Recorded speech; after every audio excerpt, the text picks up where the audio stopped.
Olá, queridas irmãs, irmãos, amigos e amigas. Sempre é um momento especial poder estar com você hoje nas nossas aulas e compartilhar o Evangelho restaurado.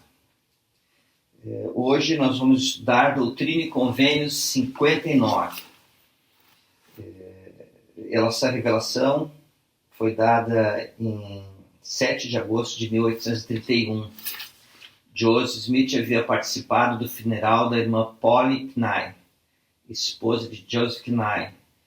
Seu filho era Neil Knight, que era o presidente do ramo de Colesville, que eles vieram lá de Nova York, da região, para Ohio, naquele grupo, né, que ficou ali temporariamente, e então eles empreenderam a jornada dali para o Missouri, mais 1.500 quilômetros. Ela estava bem enferma, mas ela tinha o desejo de chegar em Sião e ela queria colocar seus pés na terra de Sião e lá ser enterrada.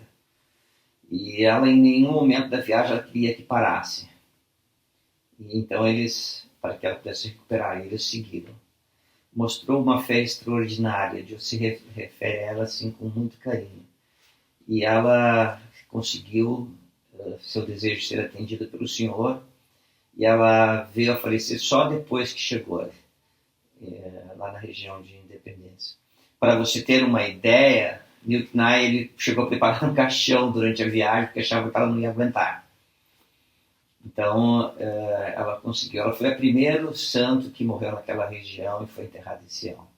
Joseph participou deste funeral e naquele mesmo dia ele recebeu essa que é a Doutrina e Convênios 59. Vamos começar no versículo 1.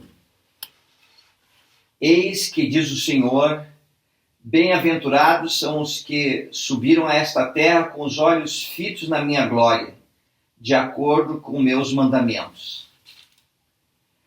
Porque os que viverem herdarão a terra, e os que morrerem descansarão de todos os seus labores, e suas obras segui-los-ão. E nas mansões de meu Pai, que lhes preparei, receberão uma coroa. Olha que interessante. Naquela época, os santos estavam sendo chamados para se reunir ali em Independência, no condado de Jackson. Nos nossos dias, nós não estamos sendo chamados para irmos todos para Salt Lake ou para alguma região remota do mundo. Mas nós estamos sendo chamados para nos reunirmos nas estacas de Sião. Então você que me ouve e faz parte de uma estaca, não importa se no Brasil ou em Portugal ou aqui em outro país da América do Sul ou qualquer outro país do mundo, o local de coligação seu é na sua estaca, na sua região. E aqui o Senhor está dizendo assim, viva para herdar a terra. E os que morrerem descansarão de todos os labores, e ele fala assim, e suas obras segui-los-ão. Irmãs, irmãos, quais são as obras que irão nos seguir depois desta vida mortal? Parou para pensar? Vamos comentar um pouquinho sobre isso lá no final, tá bom?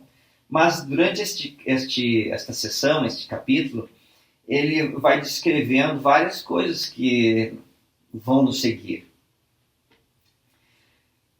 Continuando, vamos ver agora os versículos, daí o Senhor continua revelando coisas a Joseph, mas vamos pular aqui para os versículos 5 em diante, 5 e 6.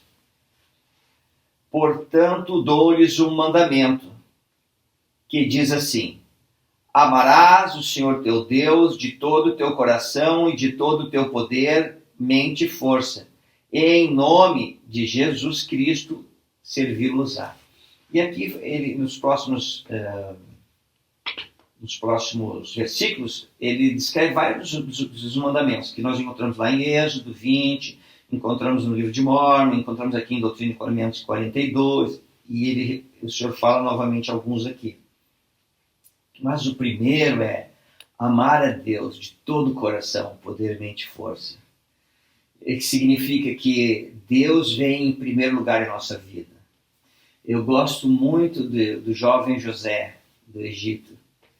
Ele foi traído pelos irmãos, vendido como escravo, na casa de Potifar, que o havia comprado, a iníqua esposa de Potifar tentou seduzi-lo, e ele então falou aquelas palavras memoráveis que estão em Gênesis 39:9. Como, pois, faria este tamanho mal e pecaria contra Deus? Não era um problema entre ele e ela, um problema entre ele e o seu senhor, a quem devia lealdade porque ele era escravo, mas era uma coisa entre ele e Deus. Deus estava em primeiro lugar na vida de José do Egito. Fantástico, né? Essa escritura sempre tocou a minha vida. E nas diferentes coisas, situações que fui passando, eu sempre ia pensando, qual a situação, né? O meu amor está em Deus em primeiro lugar. Se tinha alguma coisa que eu achava que era errada, eu como pois faria esse tamanho mal e pecaria contra Deus? Então sempre foi uma das escrituras chaves que eu procurei seguir até hoje na minha vida.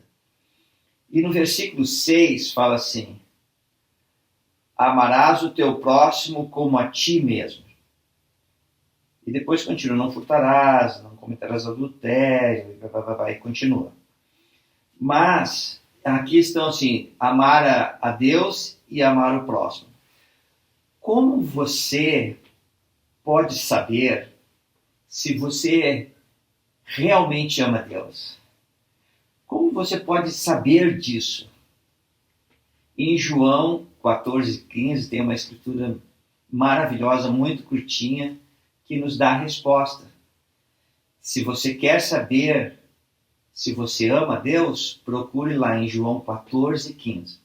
Vou falar para você: se me amardes, guardareis meus mandamentos. Fim da escritura. É bem curtinha. Se me amardes, guardareis meus mandamentos. Então, se eu quero saber se eu realmente amo a Deus, eu tenho que observar a minha vida e ver como eu trato os mandamentos de Deus. Qual a importância que isso tem na minha vida? Maravilhoso, não é? Muito bem, continuando. No versículo 7. Agradecerás ao Senhor teu Deus em todas as coisas. Então o Senhor está dizendo para ele ser grato a Ele em todas as coisas. E no 8 fala assim: oferecerás um sacrifício ao Senhor teu Deus em retidão. Sim, um coração quebrantado e um espírito contrito. Interessante que no antigo Israel o Senhor pedia que pudesse ser oferecido sacrifício de animais ou das suas culturas também, né? Das primícias das suas culturas. Mas esse sacrifício de animais que era exigido dos santos que viviam naquela época, né? do povo do Senhor, quando o Senhor, como um ser ressuscitado, apareceu aqui nas Américas e ensinou o povo que aqui vivia, está lá em 3º Nefe, capítulo 9, dos versículos 15 a 22, ele substituiu aqueles sacrifícios por o que está aqui no versículo 8. E oferecerás um sacrifício ao Senhor teu Deus em retidão, sim, um coração quebrantado e um espírito contrito. Um coração quebrantado é um espírito humilde que quer submeter à vontade de Deus, assim como Jesus Cristo, nosso Salvador, que veio à Terra para cumprir a vontade de nosso Pai Celestial. Um espírito contrito, né? E um coração quebrantado é aquele que é humilde diante de Deus e quer guardar seus mandamentos. Está bem assim, né? Versículo 9.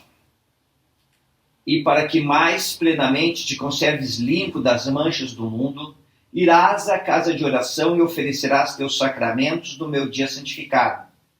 Porque em verdade este é um dia designado para descansares de teus labores e prestares tua devoção ao Altíssimo. Contudo, teus votos serão oferecidos em retidão todos os dias, em todos os momentos. Então, o que o Senhor estava dizendo aqui? Que no dia do Senhor, você teria que guardar esse dia, mas os teus votos, os teus convênios, você deveria guardar todos os dias. Eu achei aqui algumas citações sobre o dia do Senhor. O presidente Spencer W. Kimball, né, um profeta do Senhor já falecido, ele viveu entre 1895 e 1885. Eu me batizei na igreja em 1977 e na época o presidente Kimball era o profeta do Senhor. Ah, como eu amava o presidente Kimball. Eu amo o presidente Kimball hoje, mas na minha época de jovem, nossa, como eu gostava do presidente Kimball. Ele tinha várias mensagens marcantes, como aquela, alongar os passos, lembra? Nós deveríamos alongar nossos passos, que o Evangelho devia a todos os lugares. Aquilo era contagiante. Bem, ele ensinou aqui sobre o dia do Senhor e diz assim, abre aspas, o dia do Senhor é um dia sagrado, no qual fazemos coisas dignas e santas. A abstinência do trabalho e da recreação é importante, mas insuficiente.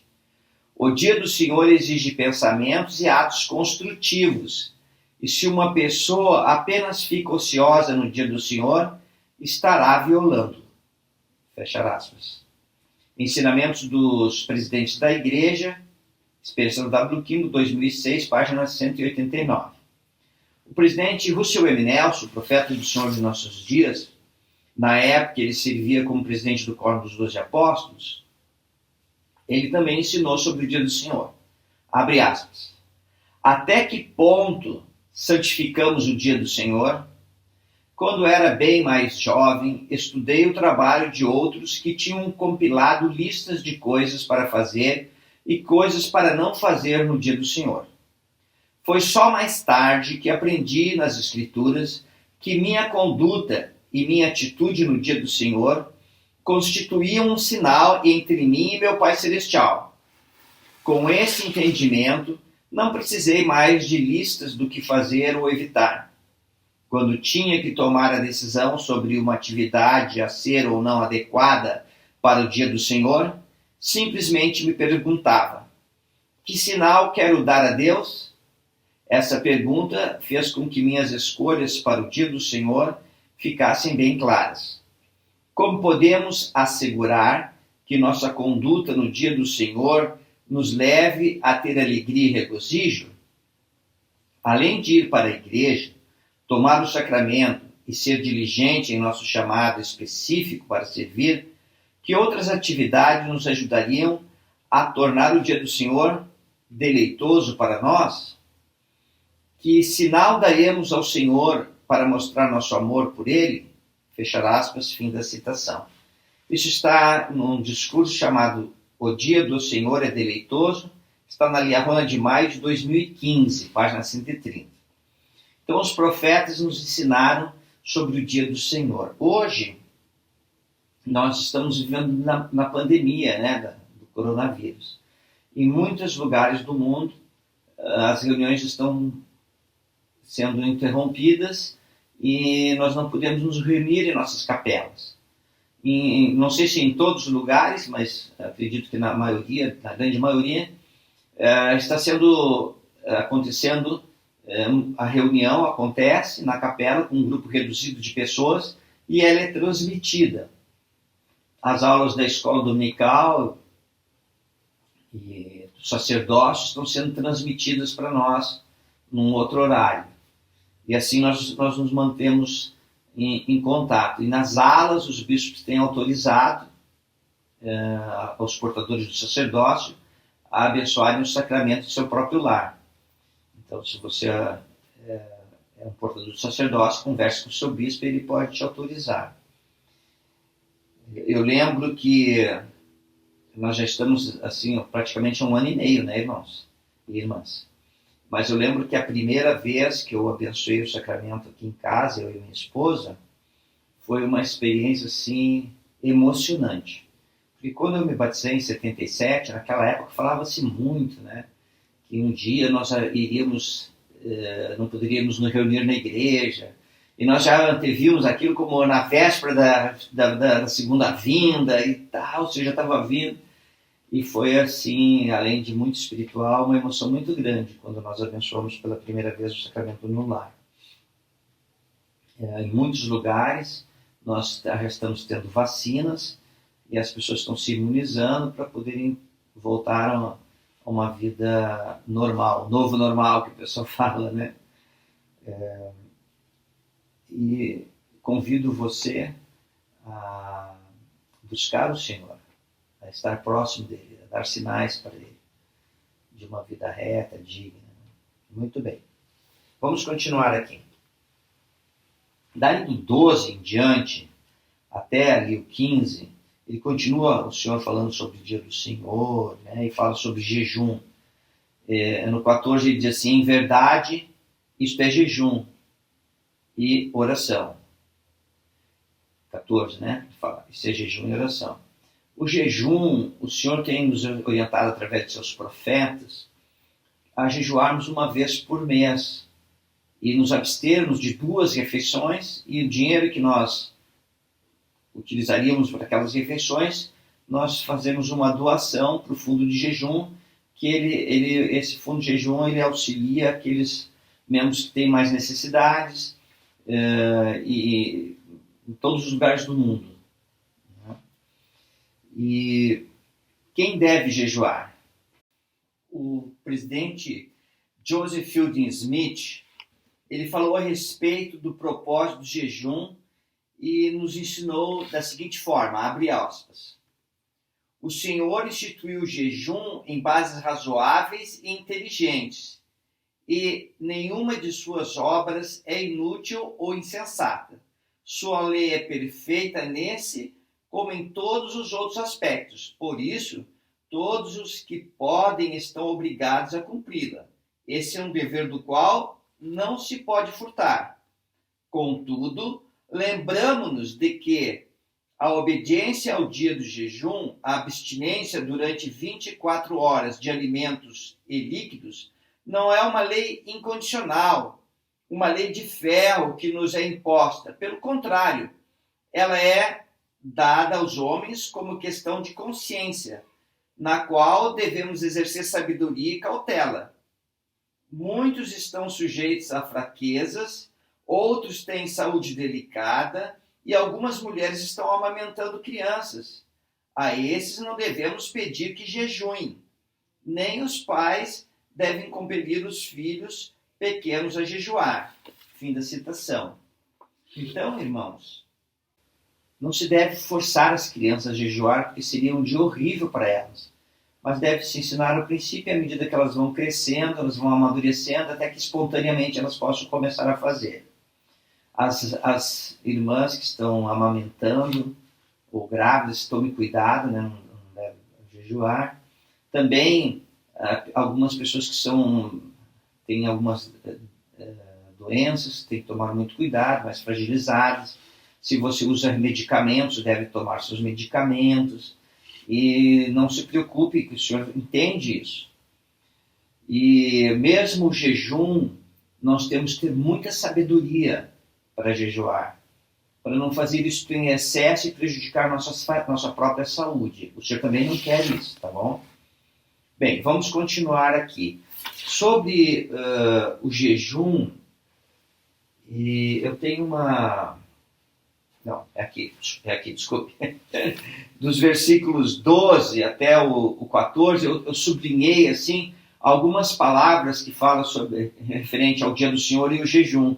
Olha só as palavras, tá? Aqui fala que todas as tuas oblações, daí no versículo 12, lá embaixo tem assim, são ofertas, seja de tempo, talentos, bens, serviços a Deus e ao próximo. Então são as oblações, né? E os teus sacramentos ao Altíssimo. Então é um dia para fazer isso. Participar do sacramento, renovar nossos convênios, servir ao Senhor. Não farás qualquer outra coisa. Prepara com singeleza de coração, né? Tenha singeleza de coração nesses dias e prepara teus alimentos com singeleza de coração. Que tenha alegria completa, né, ao fazer essas coisas. Tenha regozijo e oração, né, em todas as tuas palavras alegres. Muito bem.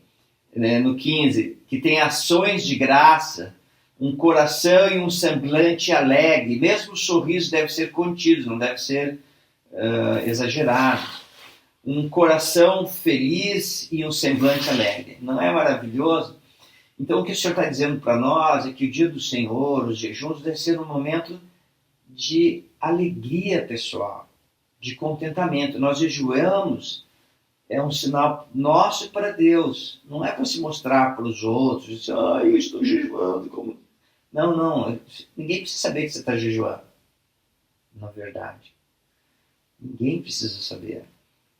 E o que acontece?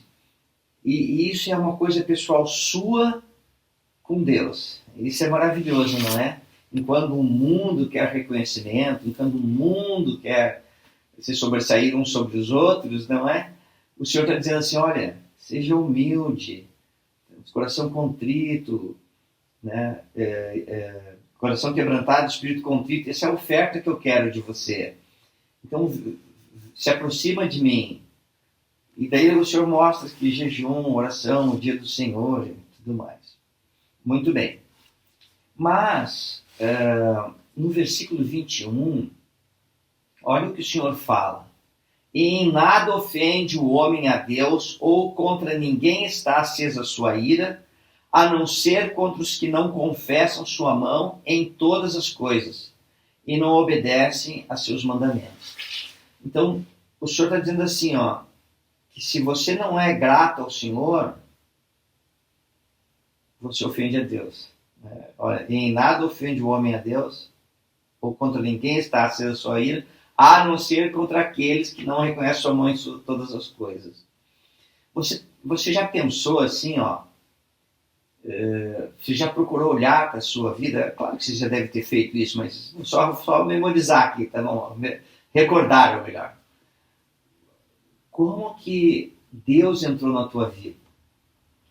Quando você é um converso, que um dia você se converteu ao Evangelho, começou a ter aquele sentimento de conhecer mais a Deus, ou você já nasceu como membro da igreja?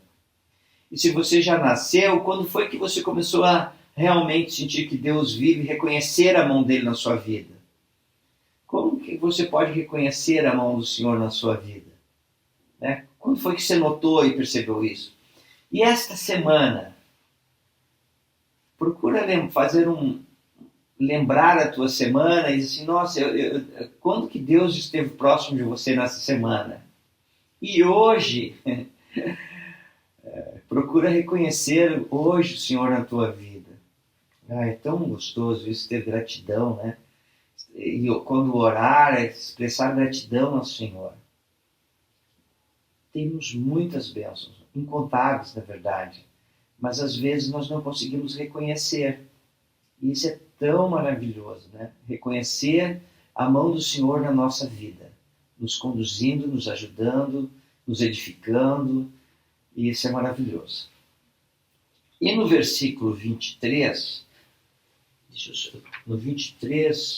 deixa eu só voltando aqui, no 21 ainda, que eu peguei um texto aqui do presidente Uchtdorf. Na época, né, o Elder Uchtdorf, ele servia na primeira presidência. Está na Liahona de maio de 2014, com o título Gratos em Quaisquer Circunstâncias. E fala assim, abre aspas, acaso não temos motivo para encher-nos de gratidão, sejam quais forem as circunstâncias em que nos encontremos? Seremos imensamente abençoados se reconhecermos a obra da mão de Deus no maravilhoso tapete da vida. A gratidão a nosso Pai Celestial amplia nossa percepção e clareia nossa visão. Inspira humildade e promove empatia por nossos semelhantes e por todas as criações de Deus. A gratidão é um grande catalisador de todos os atributos cristãos. Um coração grato é a fonte de todas as virtudes. Fechar aspas. Que maravilhoso, né? Um coração grato é a fonte de todas as virtudes. Irmãs, irmãos, o que eu sinto na minha vida, eu costumo agradecer muito ao Senhor. Eu costumo fazer isso todos os dias, né? Eu sou grato. E pelo menos eu não lembro de ter dias que eu não sou grato. Sempre sou grato ao Senhor. E daí eu sinto mais paz. Sinto-me mais feliz. Sinto que Deus me ama. Eu tenho sentimento assim, coisa pessoal, tá, irmão? Eu sou queridinho do Pai Celestial, que Ele me ama, porque eu sou grato, guardo seus mandamentos. São sentimentos bons que vêm para nós, muito, muito bons. E E o Senhor está nos dando um mandamento aqui de sermos gratos, de reconhecer sua mão em todas as coisas. Então, procura relembrar o dia de hoje e como foi que Deus te interferiu na tua vida hoje. Como Ele te ajudou, como Ele tem revelado coisas para você, enfim. Como a mão dele tocou a sua vida no dia de hoje. Tá bom? Vamos então para o 23 para encerrar. Aprendei que aquele que pratica as obras de retidão receberá sua recompensa. Sim, paz neste mundo e vida eterna no mundo vindouro. Lembra lá do começo, no versículo 2, que nós havíamos lido assim, porque os que viverem herdarão a terra, e os que morrerem descansarão de todos os seus labores, e suas obras segui-los-ão. E aqui no 23 o Senhor diz assim, aprendei que aquele que pratica as obras de retidão receberá sua recompensa. Então, estas obras que irão nos acompanhar são as obras de retidão, irmãos. Irmãs. Queridas irmãs e queridos irmãos, são as obras de retidão. Estudando um pouquinho sobre isso, eu queria compartilhar com você aqui neste manual, um antigo manual do Instituto, que diz assim, o presidente Marion J. Romney serviu na primeira presidência, né? E ele cita aqui sobre este assunto, né? Diz assim, quando a vida terrena chegar ao fim e visualizarmos as coisas em sua exata perspectiva, veremos tudo com maior clareza e nos conscientizaremos do que o Senhor e seus profetas nos têm dito, de que os frutos do Evangelho são os únicos objetivos dignos de todo o nosso empenho na existência. Vou repetir essa parte. Nos conscientizaremos de que o Senhor e seus profetas nos têm dito, de que os frutos do Evangelho são os únicos objetivos dignos de todo o nosso empenho na existência. Os que os possuem obtêm a verdadeira riqueza, aquela que se acha de acordo com os valores atribuídos pelo Senhor. Precisamos continuamente aprofundar o conhecimento e avivar a concepção do que são os frutos do Evangelho. Fim da citação. E eu queria voltar aqui, desculpe aqui,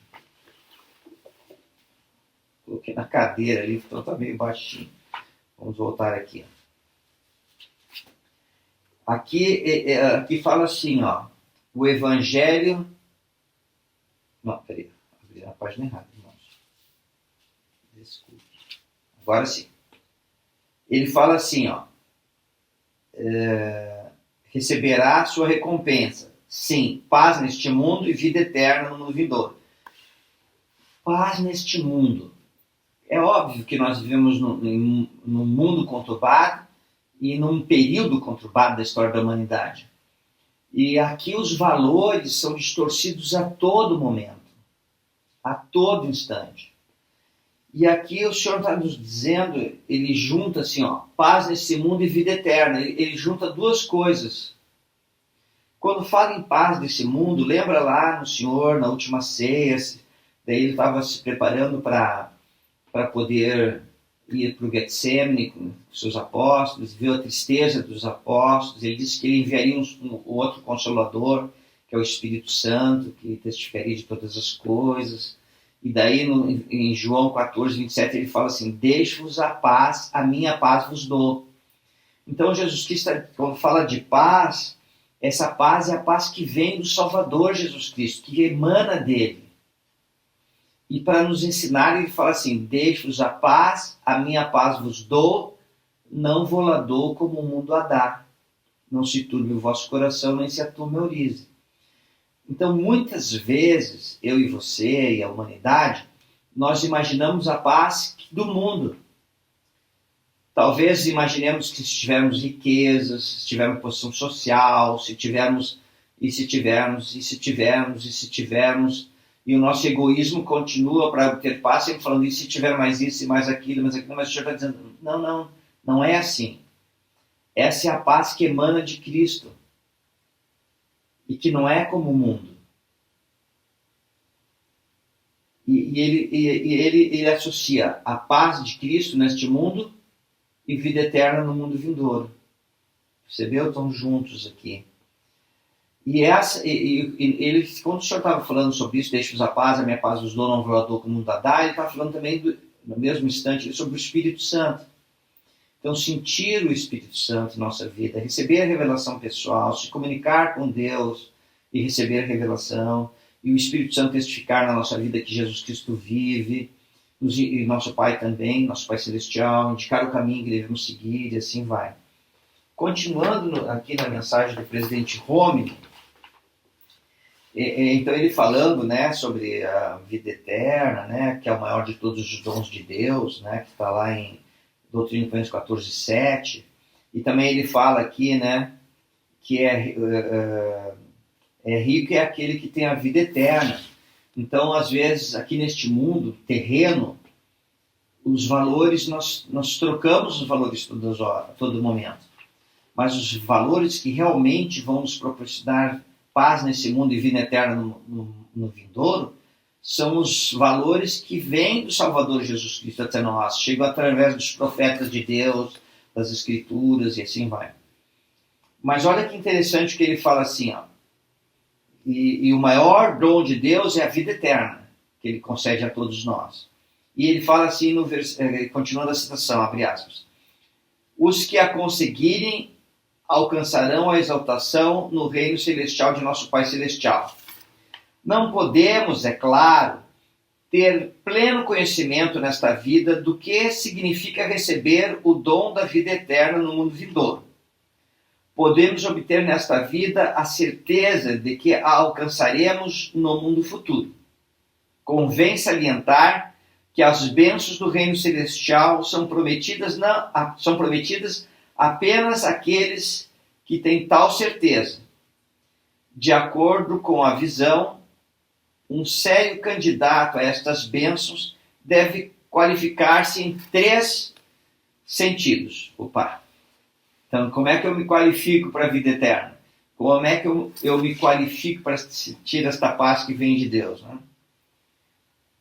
Primeiro, ele deve ter recebido o testemunho de Jesus, e crido em seu nome, e sido batizado segundo o modo de seu sepultamento. Segundo, ele deve ter recebido o Espírito Santo pela imposição das mãos daquele que está ordenado e selado para esse poder. Terceiro, ele deve ser selado pelo Santo Espírito da promessa.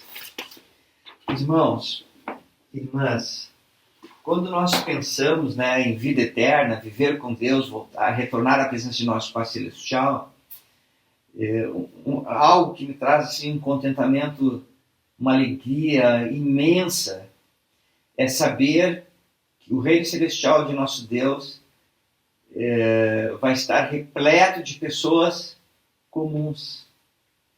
Quando nós lemos lá sobre Enoque, grande profeta que pregou por muitos anos, mais de 300 anos ao povo de Sião, e eles andaram em retidão de tal maneira que o Senhor elevou a cidade aos céus.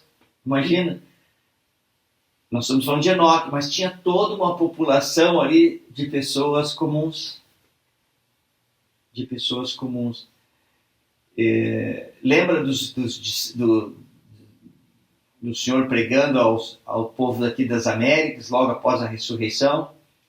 E durante 200 anos, nós tivemos lá Nefe como profeta, né? Mas todo o povo eram pessoas comuns e viviam em retidão durante 200 anos, imagina? E o mundo celestial vai estar repleto de pessoas comuns. Eu gostaria de falar aqui que os profetas de Deus, são pessoas comuns. Os apóstolos são pessoas comuns. Só que eles foram chamados por Deus para serem testemunhas especiais para nós. E devido a este chamado, eles se tornam as verdadeiras testemunhas de Cristo para nós.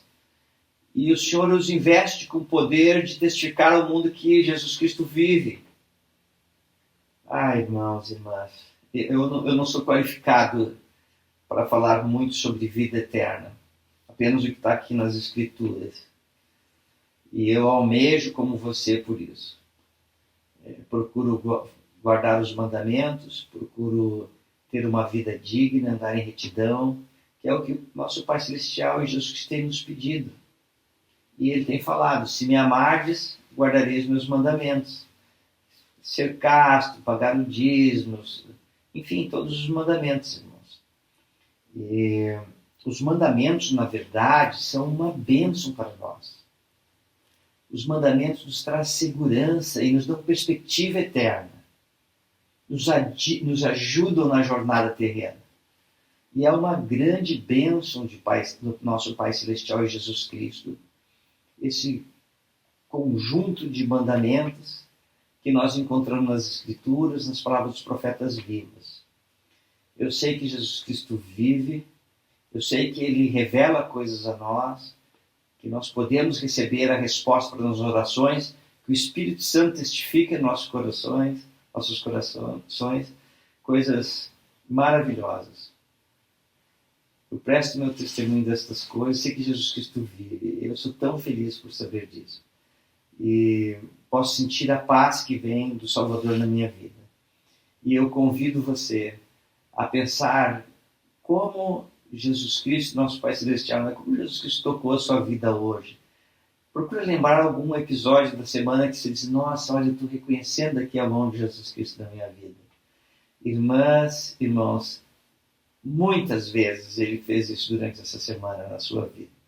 E eu deixo esta aula em nome de Jesus Cristo. Amém. Tem sido uma alegria imensa compartilhar o Evangelho com você, o Evangelho da paz, o Evangelho das boas novas, que o Salvador vive. Tchau, irmãos e irmãs, tenham um ótimo dia, cuide-se bem. Tchau, jovens, crianças, um abraço do vovô Der. Cuide-se bem. Tchau, cuide-se bem. Tchau, tchau.